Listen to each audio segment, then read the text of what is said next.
Today I'm going to teach you about self-care habits and how you can use these in your everyday life and why you should use them.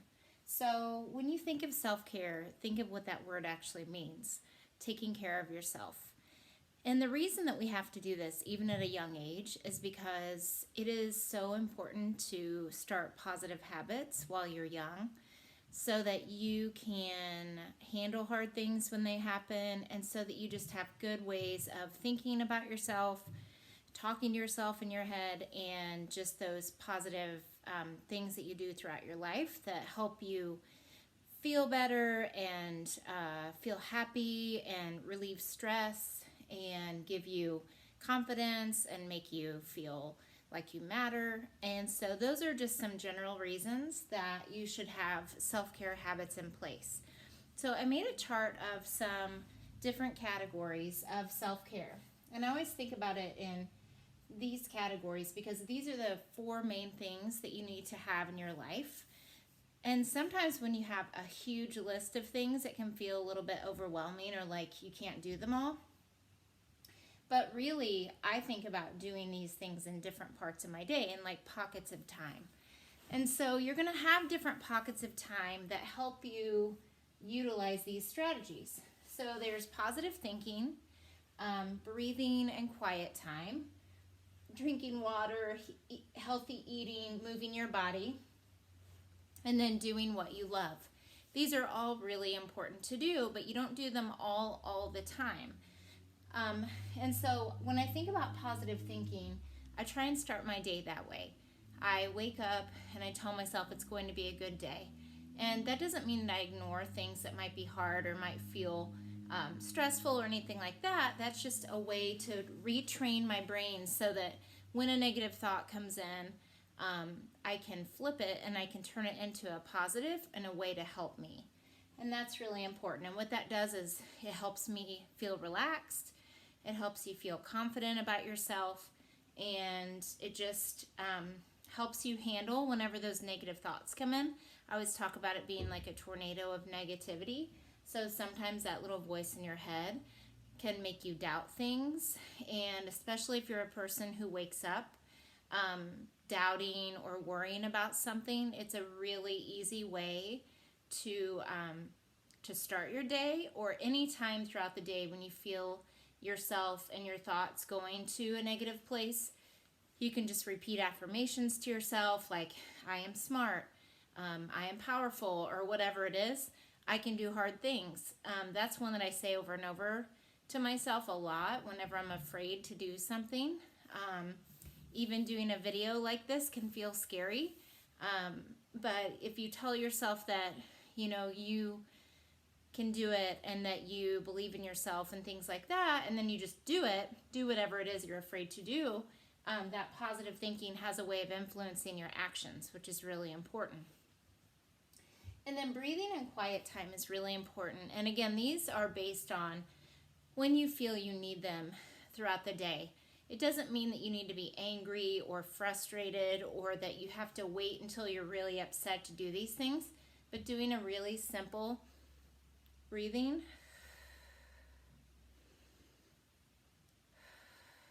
helps slow down your mind, helps you feel more peaceful, helps you feel more calm.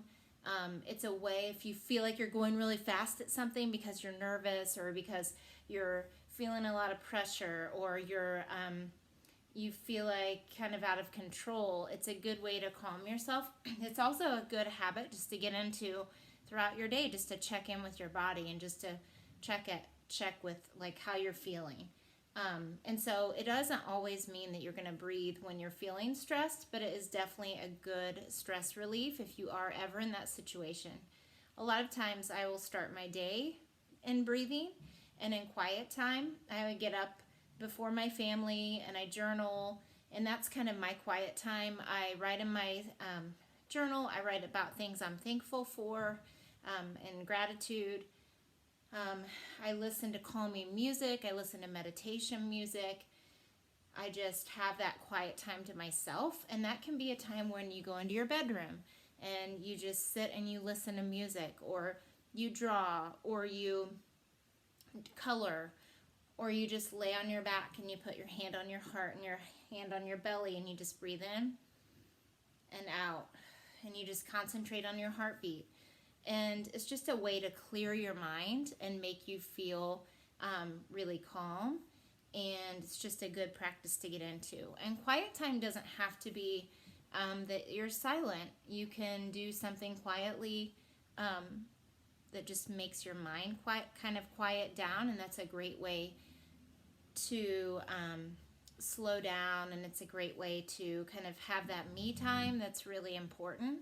Because if you're around people all the time and you're constantly interacting with people, you don't really have that time to calm yourself and to, not that you're worked up, but just to be with yourself and just have that quiet time, and that's really important. Another time that I do breathing is at night before I go to bed, because a lot of times, that's another pocket of time for me. A lot of times when I lay down to go to sleep, that's when my mind starts thinking about all kinds of things that I really want to accomplish, or that I really want to I'm worried about, or that I feel like I need to do the next day, or some things that happen that day. And so it's a really great way to quiet your mind and just to get your body ready to sleep. A lot of times too, I'll listen to a book, or I'll listen to like the Calm app. That helps me. Soft music, again, just really helps me calm myself and go to sleep. And this is a category that I think is really important too, that some people overlook, and that's drinking water, healthy eating, and moving your body. These things all make your body and your brain work better. And so if you think about your body weight and you take half of that number, or if you're not sure how much you weigh, like I don't weigh myself, but I think about, okay, if I drink 2 of my big water bottles, a day, or I shoot for 3 of those, I'm going to drink 3 water bottles a day. And I'm talking about the big one that would be probably 32 ounces. So if you think to yourself, okay, I'm going to force myself to drink water, because not everyone likes water. But I think I was a person who didn't really love water before, and now that I drink it a lot, it helps my brain work better. It makes my body feel better. It flushes out all the yuck that your body needs to get rid of. And so it's a really great way to take care of yourself. And it also just frees up your mind, and it makes everything work better in your body. Same thing with healthy eating. It doesn't mean that you have to be a perfectly healthy person and never eat anything bad. It just means that you are eating fruits and vegetables, and that you are eating, you're watching your portions and things, and you're not eating an entire bag of chips all the time. Everybody has the time where they eat too many cookies, or they eat too many chips, or whatever it is. But the healthy eating part is that you're balancing, and you're not doing that all the time. Because the habits that you create when you're a kid, they can be changed as you get older, but you want to make sure that you're off on the right track as a kid, even with your eating. And then moving your body is so important. When you move your body, you change your mind. And so what that means is it releases chemicals in your brain, the good chemicals like cortisol, like endorphins, that make you feel happier, that make you feel good about yourself. So whether you ride your bike around the block a couple of times, or you run a couple of laps around the house a few times a day, or you have a dance party in your room, or whatever it is, you jump rope, or you do a yoga class online, or you do something, you just move your body. You have a dance party with your family. You skip around the block. Like there's a whole online movement with skipping instead of running. Or if you like to run, you can run. But I guarantee you, after you do that workout, after you move your body in some way, you're going to feel so much better, and you're going to feel like you can accomplish anything. And it's a great thing to do for your mind, and it also makes your body strong. It makes it work better. And then the last category is just to do something you love. For everybody, that's different. For me, I love teaching fitness classes. I love spending time with my husband and my son, playing games or shooting baskets, or I love listening to books and podcasts, and I love coloring sometimes. I love playing with my dogs. And so you just have to figure out what it is that you really love to do. Do you love to draw? Do you love to play music? Do you love to be out in nature? Do you love to make up board games? Like I have some kids who are so creative, they create their own board games. Is it that you want to create your own invention? Or whatever it is, if you like to research about animals and you like to learn about animals, whatever that is for you, you should make time in your day to do it at least one time a day if you can, doing something you love, because it makes you feel that sense of self-worth. It makes you feel like you have purpose, you have meaning, you have talent, what you're doing matters. And if you're writing about it in a journal, or some people love to write, if you write stories, I like to write. If you do that, again, that helps your brain, makes you feel confident, it makes you feel whole, and it makes you feel just peaceful. And that's what this is all about, is developing these habits of self-care, because you want to be in a place where you feel like you can tackle anything. And even when you have a hard day, you have these self-care strategies in place. And even if you just do a couple of them throughout the day, it is better than not.